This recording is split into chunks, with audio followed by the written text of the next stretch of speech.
Alors du coup salut, on se retrouve pour le deuxième épisode, pour la deuxième partie, je sais pas trop comment je vais mettre ça en place. Et du coup on va parler des scénarios japonais. Alors là, oh mon dieu. Parce que le problème c'est que les scénarios japonais ça ne concerne pas forcément que les animés, les mangas, c'est quelque chose qui est très... qui concerne les jeux vidéo comme l'ont dit Pierre et Teddy, qui concerne en fait toutes les œuvres multimédia du Japon, je pense. Alors moi, comme autre exemple pour parler de ça, j'aimerais parler de Urasawa. Parce qu'en fait, je trouve que Urasawa, c'est vraiment le mec qui est là pour perdre ses lecteurs, en fait. Et moi, Urasawa, la plupart de ses œuvres, parce que je ne les ai pas tous vues, mais les deux œuvres qui m'ont le plus marqué, qui étaient vraiment dingues, quoi, c'était 20th Century Boy et Monster. Et en fait, c'est là qu'on voit que les Japonais, ils en ont absolument rien à foutre Ils en ont absolument rien à foutre du... Je sais pas si c'est le fond ou la forme. Vu qu'on parle de scénario, le scénario est pourri, donc je pense que c'est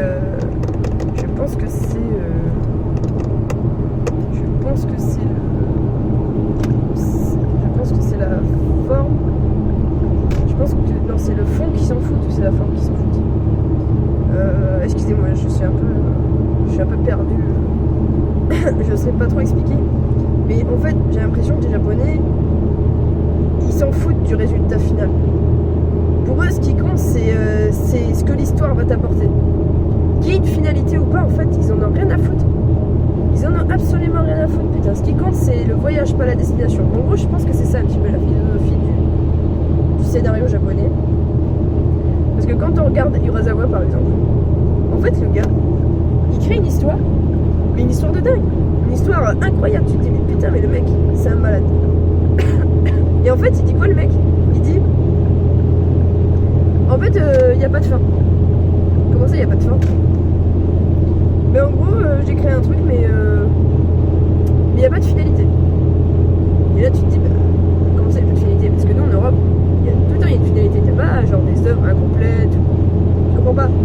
Mais en fait, si, le mec, il s'en fout. C'est un truc qu'on voit notamment dans Monster, quand on voit le personnage méchant. Merde, comment il s'appelle déjà? C'est quoi déjà son nom? Le diable, le monstre, comment il s'appelle, putain? Comment il s'appelle, putain? C'est pas Joshua, c'est un nom un peu bizarre. Je sais plus comment il s'appelle. Donc il y a Tenma, le chirurgien, qui court après un mec qui a fait tout un complot autour de lui. Et en fait, ce mec-là, c'est le gamin qui l'a sauvé quand il était toujours à l'hôpital. Je sais plus ce que c'est son nom. Putain, comment il s'appelle? Bon, je sais plus. C'est un nom européen, puisqu'en fait, l'histoire se passe en Europe. Il y a tout un truc en Europe. Et en fait, tout ça pour à la fin qu'on ne sache pas pourquoi le gars est comme ça. C'est-à-dire qu'il y a des pistes, on arrive un petit peu à comprendre pourquoi le mec est comme ça, mais il n'y a pas d'explication. Ce n'est pas expliqué noir sur blanc, il faut analyser le texte. Et ça, c'est vraiment un truc... Moi, personnellement, ça me rend un peu folle parce que j'aime bien qu'il y ait des explications, qu'on dise qu'on comprenne pourquoi. Et là, en fait, ça laisse dans l'incertitude de savoir pourquoi il a fait ça, qu'est-ce qui s'est passé, en fait. Il y a un petit peu ce type de scénarisation où, en fait, ce qui compte, c'est pas où ça mène, mais de savoir pourquoi ça nous a mené là. Et en fait, c'est ça le truc, c'est que les Japonais, ils en ont un petit peu rien à foutre ils en ont un petit peu rien à foutre comment on appelle ça, comment on appelle ça,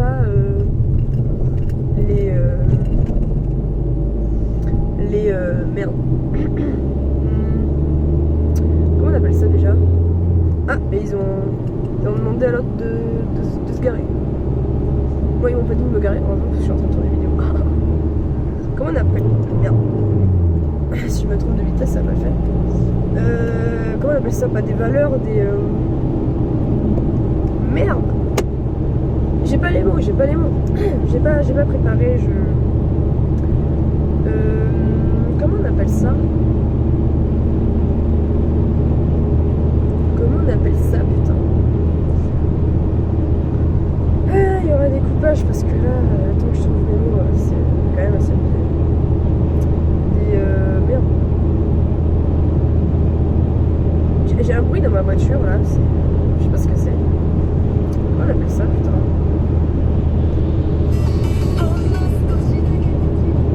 Je mets un petit peu de musique en fond quand je cherche.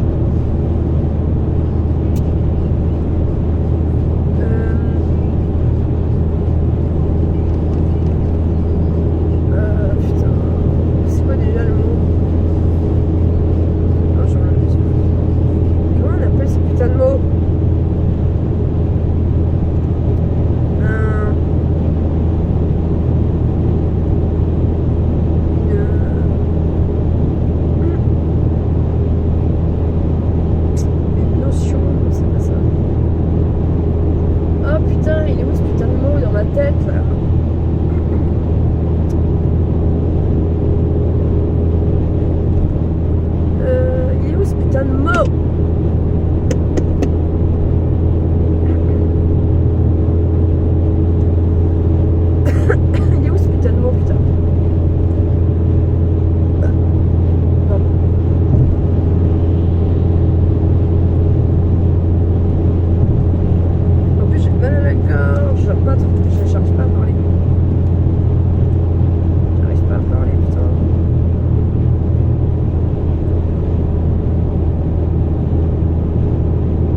Ça y est, putain.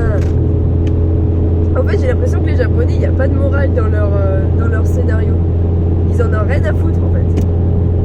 Ils écrivent un truc, il n'y a rien qui en ressort. C'est pas comme chez nous, par exemple. Quand on regarde, par exemple, toutes les histoires de princesses, les trucs comme ça, il y a souvent, ou alors les poésies de Jean de La Fontaine, tout comme ça, il y a très souvent des morales derrière. Et à chaque fois, il y a une chute. Et la chute indique la morale qui sera représentée derrière. Sauf qu'en fait, au Japon, il n'y a pas... Au Japon, c'est pas paramétré comme ça. Parce qu'en fait, ils n'ont pas de poésie. Ils ont des poésies, mais c'est pas des poésies... c'est pas des poésies amorales, c'est des poésies... c'est des poésies qui sont destinées juste à être belles. Je pense qu'il n'y a pas trop ce... Je sais plus comment on appelle ça, c'est un truc un peu bizarre, c'est un nom spécifique, je sais plus comment ça s'appelle.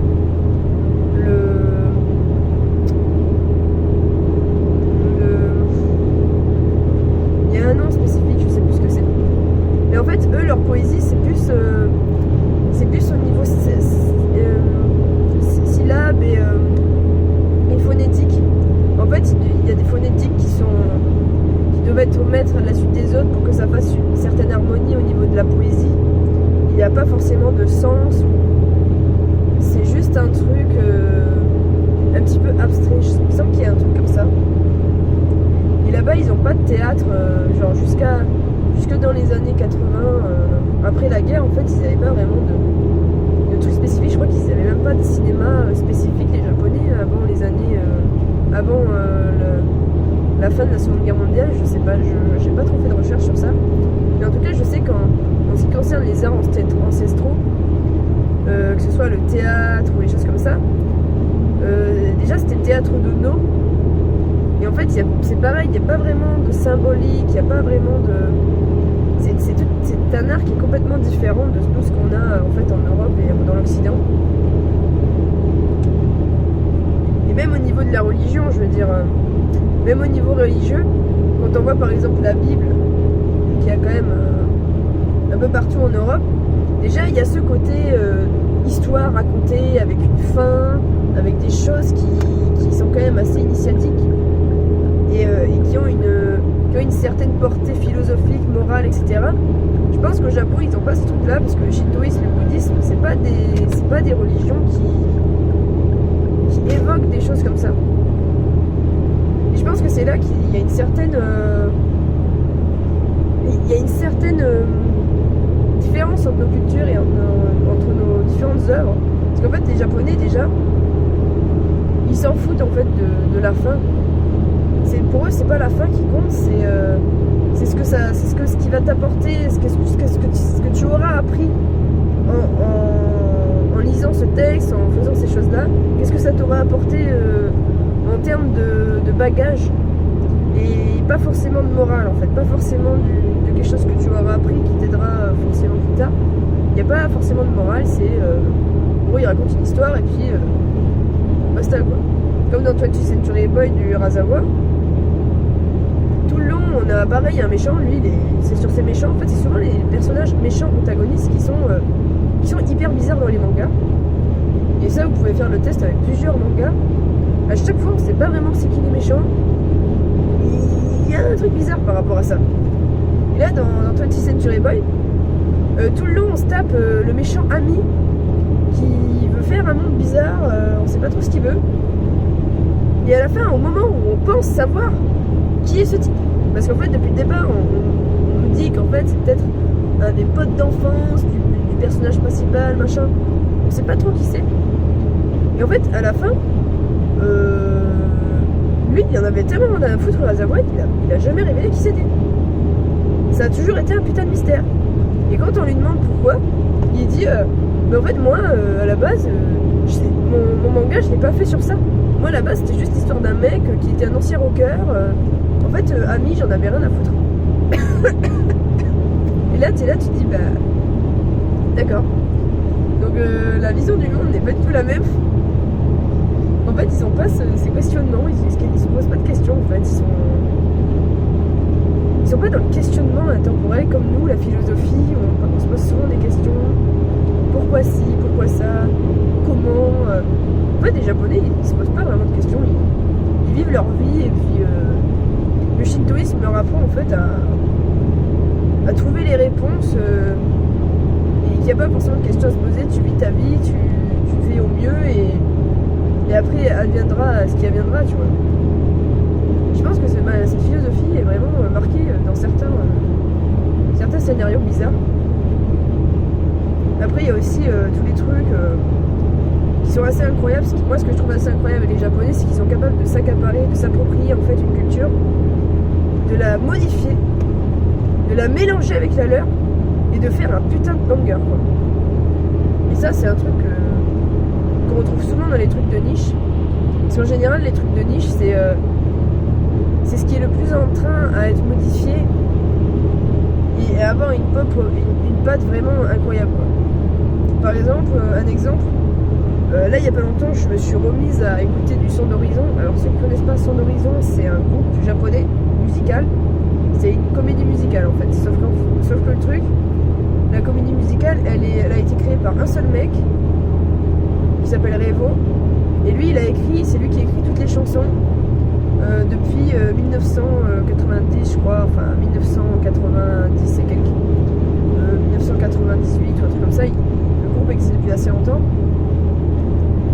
Et en fait le thème de ces albums, parce qu'en tout, je sais plus comment ils en ont, il doit en avoir une dizaine d'albums. Et en fait chaque album a un thème propre et raconte une histoire spécifique.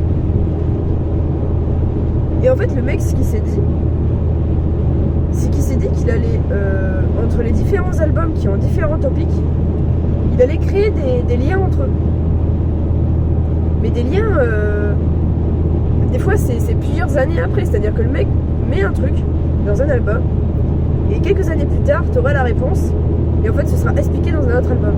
Sauf que c'est toujours dans la métaphore, puisque ça reste quand même des chansons. Donc en gros, il y a quand même une analyse à faire, qui sont faits en fait par les fans. Et du coup, il faut que tu analyses le truc pour pouvoir comprendre à 100% ce que le mec essaye de nous dire. Et ça c'est vraiment un truc que les Japonais ils kiffent faire. Ils adorent se triturer la tête. Parce que, en fait, les Japonais, quand ils ont un thème qu'ils aiment, en fait, ils sont obligés de se tader dessus, en fait. Ils sont obligés d'être à la limite addicts au truc et de chercher, en fait, toutes les comment dire, de penser le truc jusqu'à que tu arrives à comprendre ce qui se passe. Et du coup, par rapport au mec de Metal Gear Solid, peut-être qu'en fait le gars, il y aura la réponse du truc, mais peut-être que le gars il attend, peut-être que ce sera pas tout de suite en fait. Peut-être qu'il attend le bon moment pour balancer la finalité du truc. Parce que ça c'est un truc qu'on retrouve vachement dans plein de mangas. Par exemple, on peut citer les jeux Higurashi, donc qui sont des visual novels. Et en fait là c'est pareil. Le gars, il a écrit l'histoire. Il n'y a jamais eu de finalité à l'histoire, on ne sait pas trop ce qui se passe. Et là, il y a pas longtemps, ils ont refait l'histoire. Il y a eu un remake. Il y a eu un remake de l'anime. Et en fait, le gars a balancé la raison de l'histoire dans l'anime. Mais personne n'était au courant. Et il a dit, en fait, c'est canon. En fait, c'est l'histoire que je veux, c'est l'histoire, c'est là que ça devient l'histoire. Et là, on est tous là, mais on est tous choqués, quoi, parce qu'on se dit, mais c'est quoi ce bordel? Et ça, c'est un truc qui revient vraiment beaucoup dans les trucs japonais. En fait, les mecs sont... Je sais pas s'ils sont... Je sais pas comment on pourrait dire, mais en fait, les Japonais, ils sont capables de s'imprégner d'un style de scénarisation, mais de le pousser à l'extrême. Toujours de le pousser à l'extrême. Limite comme s'il devenait fou, quoi. C'est pareil avec, par exemple, l'attaque des Titans. L'attaque des Titans, c'est pareil. Isayama, là, le mec, c'est un malade. Le gars, il a sorti l'histoire, et en fait, il faut lire les premiers chapitres pour comprendre ce qui se passe. Il y a des cliffhangers tous les deux chapitres. Et en fait, le gars, à la fin, il nous sort une putain d'histoire random, tu vois. Tu te dis, mais bon. Et le pire dans tout ça, c'est que ces gars-là, ils sont inspirés par des trucs européens, quand même. Mais en fait, c'est tellement... Ils s'approprient tellement En fait, ils gardent leur style japonais en s'appropriant des histoires... européennes. Et ça donne ça, en fait, ça donne des trucs où en fait les mecs ils partent dans tous les sens, et des fois ça mène nulle part, hein. Et des fois même les Européens eux-mêmes ne comprennent pas ce qu'ils veulent dire par là, quoi. Il y a une espèce d'incompréhension totale, parce que par exemple l'attaque des Titans, la fin de l'attaque des Titans, ça a été une incompréhension totale pour plein de gens, et la plupart des gens c'était des gens qui étaient bizarrement européens ou américains, quoi. C'est là que tu te dis, waouh, en fait, ça va loin. Et je pense que c'est ça le truc, c'est que franchement, des fois, on se rend pas compte de comment ça va loin, quoi, les trucs. Mais oui, je pense que c'est un petit peu ça que je voulais dire. Alors là, je sais plus trop ce que je peux dire. J'ai plus trop d'idées vraiment. Mais franchement, c'est un sujet super intéressant. Peut-être que c'est un petit peu le bordel ce que j'ai dit, parce que en fait, je me rends pas compte est-ce que ce que je dis, ça a du sens, je sais pas. Et j'espère que vous arriverez à comprendre ce que j'ai dit quand même, parce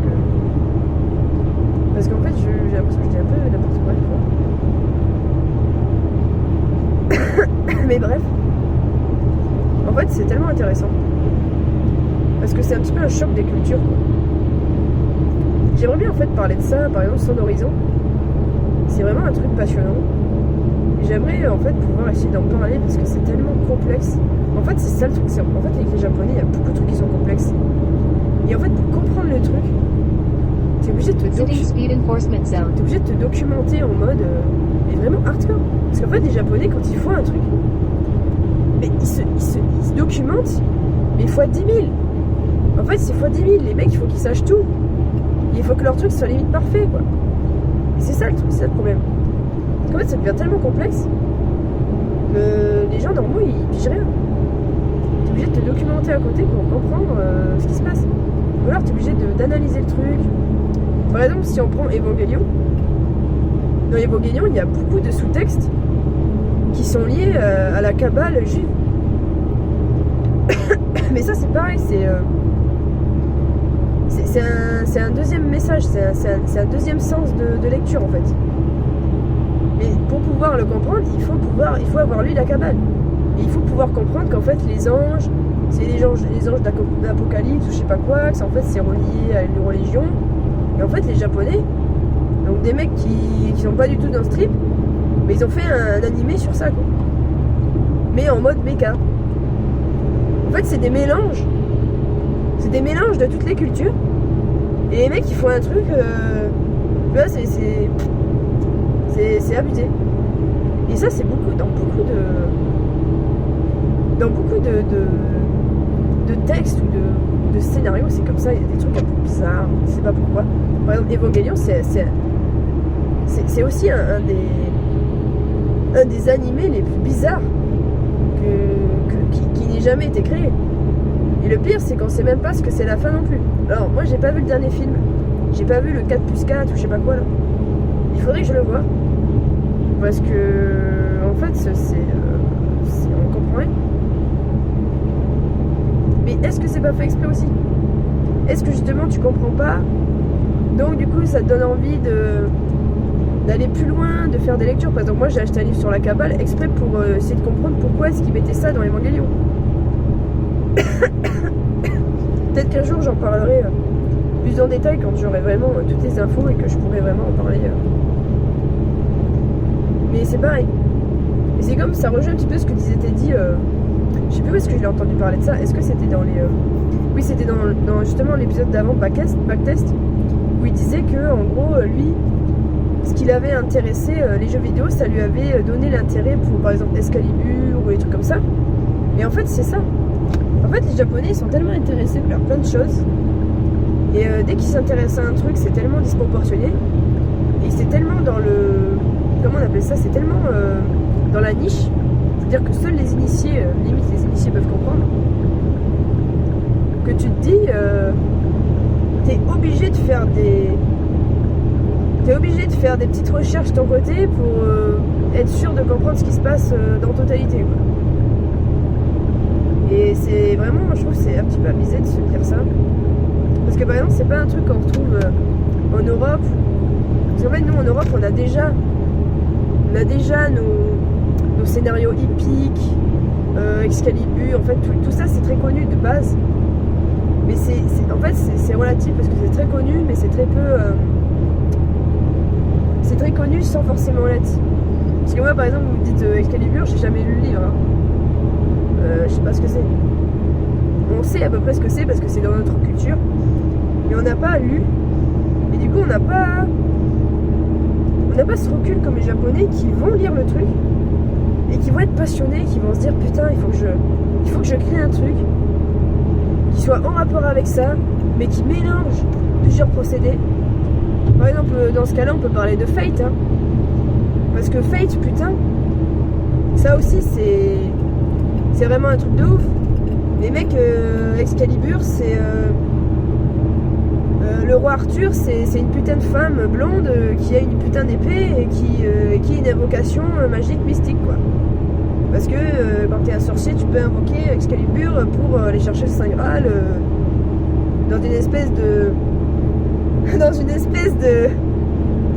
merde, comment on appelle ça, dans une espèce de merde, c'est quoi déjà, ah merde, c'est quoi déjà,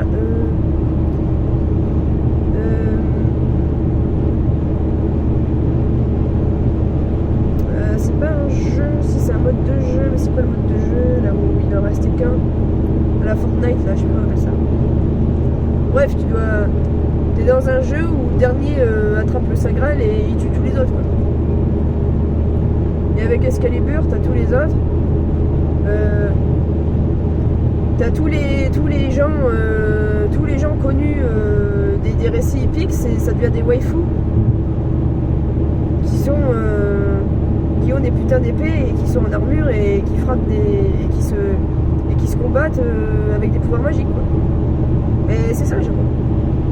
C'est-à-dire quand tu passes du roi Arthur qui se transforme en waifu à des animés sur des chevaux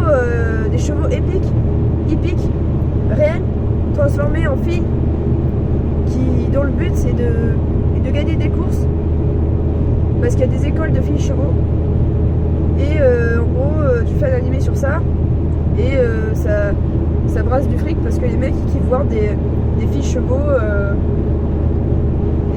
qui sont à l'école et qui font tout pour gagner la course, quoi. C'est le Japon. C'est le Japon. Là-bas, rien n'est surprenant. Mais par contre, tu fais des trucs comme ça en France, putain, mais on va te dire, mais qu'est-ce qui t'arrive, quoi. Mais imaginez, vous créez un dessin animé avec des chevaux humanoïdes qui font des concerts quand ils gagnent la course, quoi. C'est non, limite dans un autre monde. Mais toujours dans cette optique de truc de niche. Parce que là, je parle de ça, mais en fait, il y a très peu de gens qui connaissent. Fate, c'est assez connu, sans forcément l'être. Uma Musume, c'est très peu connu. Higurashi, c'est très peu connu. Qu'est-ce que j'ai cité d'autre? Urasawa, c'est connu.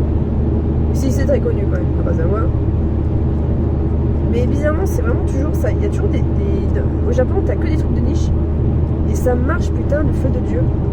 Ils sont trop forts. Ils arrivent à te passionner pour un truc que tu connais pas de base. Tu sens vraiment que les mecs, ils sont passionnés à fond. Et qu'ils sont là pour te faire kiffer, putain. Quel énorme kiff. Franchement, je ne regretterai jamais assez d'avoir découvert cet univers et d'en faire toujours partie, parce que putain, ils sont trop forts. C'est vraiment un truc de ouf. J'aimerais voir les modes de production de ces trucs, hein, parce que ça a l'air incroyable. Mais voilà, bon, mais je pense que je vais m'arrêter là, les meilleurs. Bien sûr, si vous avez des commentaires, n'hésitez pas. Merci à Didier et Pierre pour leur épisode de backtest, c'est super cool. Bravo à Megan pour le montage aussi, c'est très stylé. Franchement, je suis pas du tout déçue, j'ai écouté ça en voiture, ça a très bien coulé. J'ai kiffé. Et j'ai hâte de voir la suite parce que ça donne un mode de réflexion qui est vraiment hyper intéressant. Et voilà, merci, j'espère, je sais pas si vous regarderez ça. Mais en tout cas, merci. Et j'espère pouvoir répondre en vidéo pour votre prochain backtest. Ça risque d'être super intéressant. Voilà, merci. Ciao les meilleurs, les Mongols.